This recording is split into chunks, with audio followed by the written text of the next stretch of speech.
मेरे बच्चे बड़े हो गए हैं और हम अकेले हो गए हैं। बिस्तरों पर अब सिलवटें नहीं पड़ती, ना ही इधर उधर बिखरे हुए कपड़े हैं। रिमोट के लिए भी अब झगड़ा नहीं होता और ना ही खाने के लिए होती हैं फरमाइशें।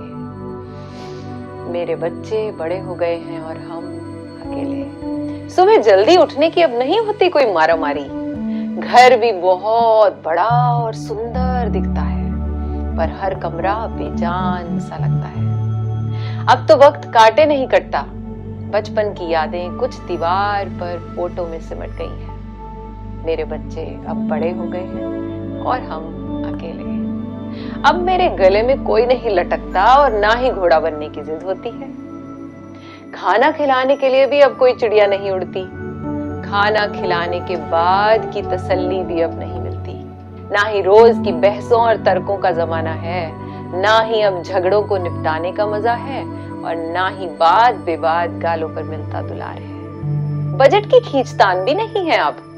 क्या कहूं, मेरे बच्चे बड़े हो गए हैं और हम अकेले हो गए हैं। पलक झपकते ही जीवन का स्वर्ण काल निकल गया, पता ही नहीं चला। इतना खूबसूरत एहसास कब पिघल गया।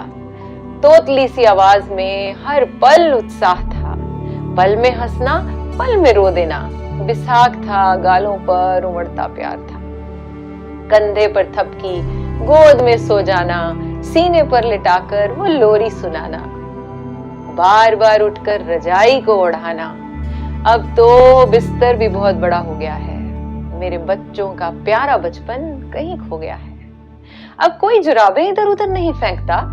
अब फ्रिज भी घर की तरह खाली रहता है। किचन हरदम सिमटा सा रहता है।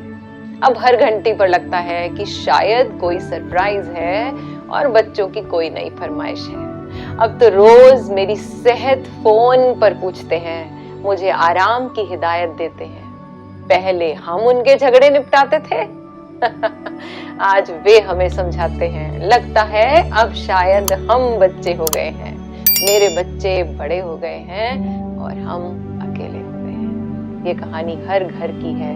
इस पोएम को, इन लाइंस को सब तक पहुंचाएं। राधे राधे। मित्रजनों, जन कल्याण हेतु हो रहे पुण्य कार्यों में व समस्त मानव जाति को स्वस्थ रखने की दिशा में हम योग संस्थान को सहयोग देने के लिए आप इस वीडियो को शेयर जरूर करें।